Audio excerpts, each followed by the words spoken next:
ইমাম মাহদি আগমন করবে, কিয়ামতের ভয়ানক কিছু দিক নিয়ে আজকে আপনাদের সামনে কথা বলে যায়।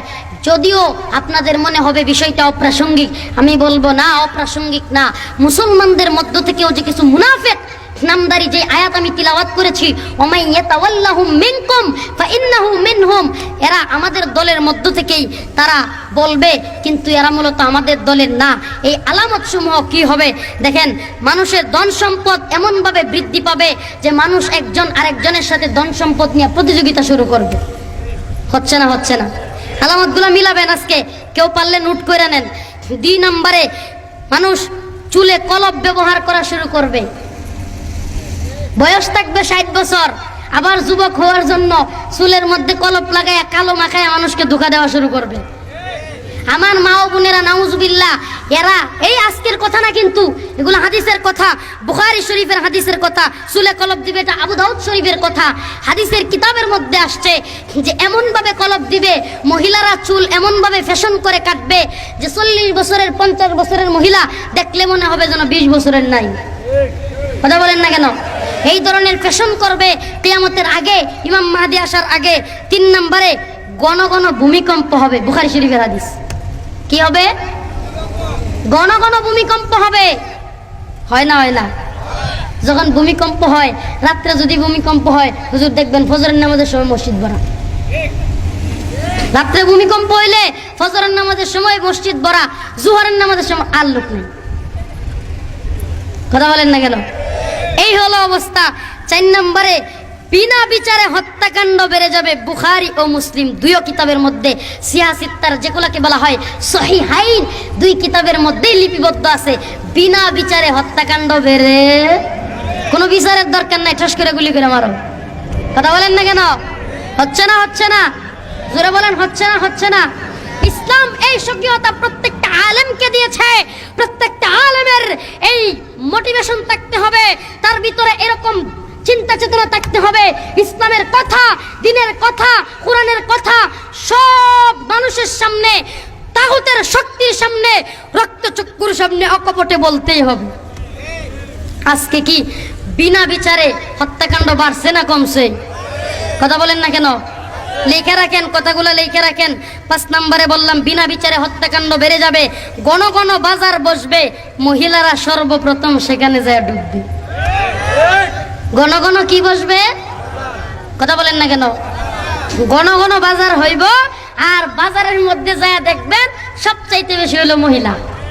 হুজুররা তো আজকাল বাজার করার উপায় নাই। হুজুররা যে বাজারে যাবে মার্কেটে, হুজুররা একটা জিনিস কিনবে, মহিলাদের কোনো জায়গায় যদি হুজুর তার স্ত্রীর জন্য জিনিস কিনতে যায়, এই হুজুরের 12টা বেজে গেছে। কি হুজুর, আপনি এখানে কেন আসলেন? এই হলো অবস্থা। বাজার হাটে মহিলারা এমন ভাবে যাবে, এমন ভাবে আমাদের মা ও বোনদেরকে আমরা বাজারে পাঠিয়ে দেব যে বাজারের মধ্যে মহিলারাই প্রথমে ঢুকবে এবং মহিলাদের বিস্তারি বেশি থাকবে। আজকে একটু মিলায় দেখেন, যেই কথাগুলো বললাম এখন হচ্ছে না? হচ্ছে না? হচ্ছে না? হচ্ছে না? এগুলো কিন্তু হাদিসের অগ্রিম বাণী, আজকের কথা নয়। 1400 বছর আগে রাসূল বলে গিয়েছেন, একটা জামানা আসবে যেই জামানার মধ্যে পুরুষের তুলনায় মহিলারা দোকানে বসা, বিভিন্ন এরকম ভাবে কাজকর্ম বেশি করবে, ঘন ঘন বাজার বসবে, ঘন ঘন বজ্রপাত হবে। বিভিন্ন এলাকার মানুষ যখন পরস্পরের সাথে দেখা হবে, তারা বলতে থাকবে, বজ্রপাতে তোমাদের এলাকায় কতজন মারা গেছে। ঘন ঘন কি হবে? বজ্রপাত হবে। এক এলাকার লোক আর এক এলাকার লোকের সাথে দেখা হইলে কি কইব? তোমাদের এলাকায় কয়জন মরছে। হয় না? হয় না? দেখে নেন, মিলায় নেন হাদিসের কিতাবের রেফারেন্স সহ। সুদের ছড়াছড়ি বেড়ে যাবে। কি বাড়বে? সুদ কি কমতেছে না বাড়তেছে? শহর এলাকার কথা বাদ দেন, আজকে গ্রামের অবস্থা যায় দেখেন, সুদের সমিতি হয়ে গেছে গ্রামে। আছে না নাই? আপনারা কি গ্রামের লোক এখানে কেউ নাই? গ্রামে আজকে সুদের সমিতি হয়, 50 জন 60 জন এরকম ভাবে গ্রামের মধ্যে যারা নেতা মরল টাইপের, এরা মিলিয়া 50-60টা মিলিয়া সমিতি করে, সুদের সমিতি। এমন ভাবে সুদের সমিতি করছে যে সমিতির মধ্যে এমন এমন লোকেরা জড়িত, যেই লোকদের কারণে এলাকার লোকেরা এখন জিম্মি, কোনো কথাও বলতে পারে না। মাস শেষে 1000 টাকা দিলে 1500 টাকা দিতে হয়। 1500 টাকা না দিয়া আপনি বিরোধিতা করবেন, সময় নাই। 1 মিনিটের মধ্যে আপনাকে বাড়ি থেকে বের করে দিবে। আছে না নাই? সুদ কি বাড়তেছে না কমতেছে? ঘুষ মনে হয় কমে গেছে, কথা কয় না? ঘুষ হলো আজকে নাগরিক অধিকার। আপনি কি বলতেছেন? পুলিশের কাছে যাওয়ার পরে দেখবেন আজকে ঘুষ হইলো তাদের নাগরিক অধিকার। কথা বলেন না কেন? বলেন হুজুর আসতে কোন পাশেই থানা আছে।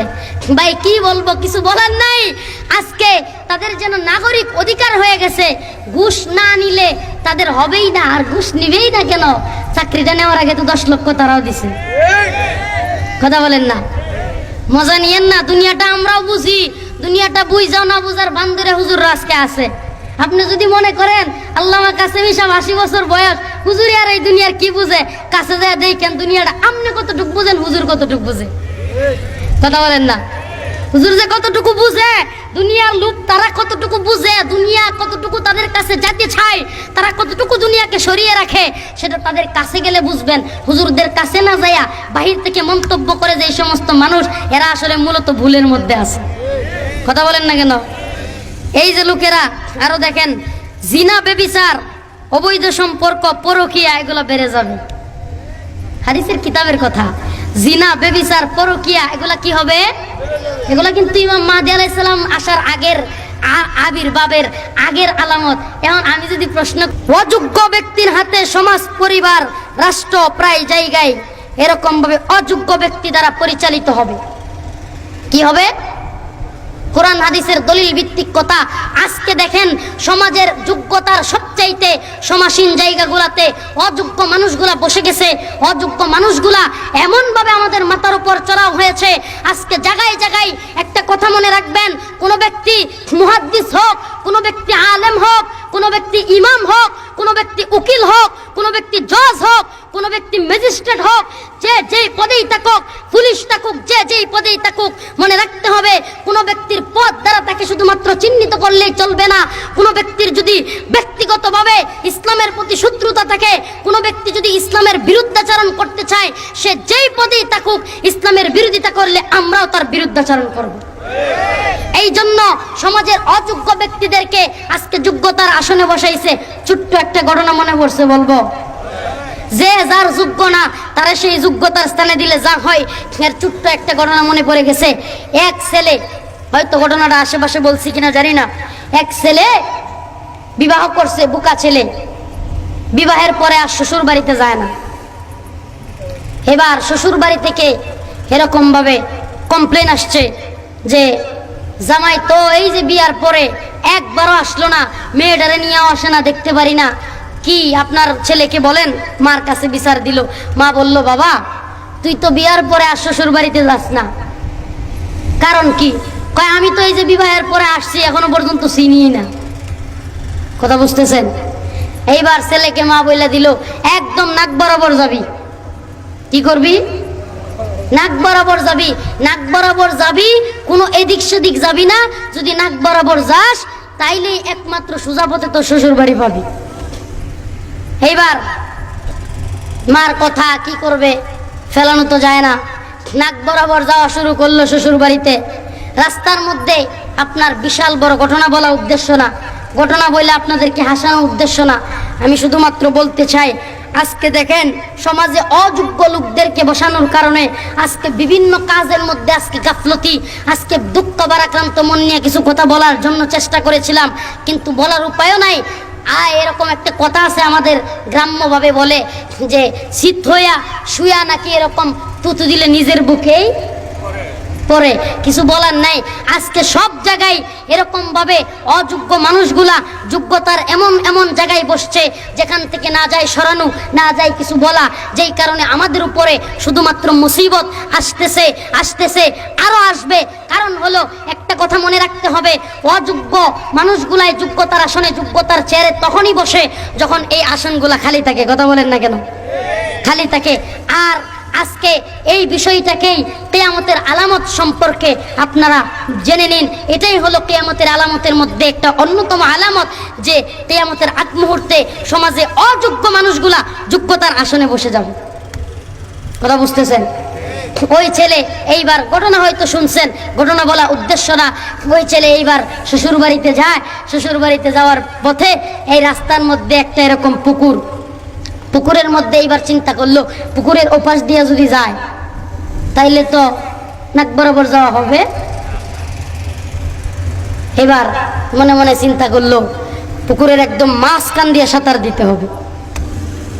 এবার মা বলছে নাক বরাবর যাইতে হবে, বেচারাও নাক বরাবর যাওয়ার জন্য একদম পুকুরের মাঝখান দিয়ে দিছে সাঁতার। গায়ে কিন্তু সুন্দর জামা কাপড় পরা, এই যে শ্বশুর বাড়িতে যাবে সাজগুজ করে দিছে মা, এই সাজ পোশাক নিয়ে সাঁতার দিছে। সাজ পোশাক নিয়ে সাঁতার দিলে কি শুকনা আছে না ভিজে গেছে? এই ভিজা শরীর নিয়ে ওপারে যায় জারা জোড়া দিয়া এরকম ভাবে সামনে যাচ্ছে। পথের মধ্যে পড়ছে, আমি সংক্ষিপ্ত ভাবে বলছি, বিশাল বড় এক এক আপনার তাল গাছ। কি গাছ? আজকে দেখেন সমাজে এমন বিশৃঙ্খলা কাজগুলা হচ্ছে, এদের বিরুদ্ধে কিছু বলাও যাচ্ছে না। আজকে এদের বিরুদ্ধে এমনভাবে অযোগ্য মানুষগুলা, এই ঘটনাটা এই জন্য বলছি, অযোগ্য মানুষগুলা এমনভাবে সম্মানের আসনে বসে গেছে, আর এদের হাতে এত পাওয়ার, এত ক্ষমতা, এদের বিরুদ্ধে কিছু বলাও যায় না। আজকে মাদকের জয়লাভ এলাকার মধ্যে হয় না? হয় না? কথা বলেন না কেন? মাদকের বিরুদ্ধে কথা বলা যায় না। মদের ব্যবসা করবে, মদের ব্যবসা করবে, সরকার বিরুদ্ধে, সরকার এই বিরুদ্ধে কট্টরপন্থী হয়ে আছে, তবুও এদের বিরুদ্ধে আপনি কথা বলবেন, আপনার বিরুদ্ধে লেগে যাবে, আপনার 12টা বাজিয়ে দিবে।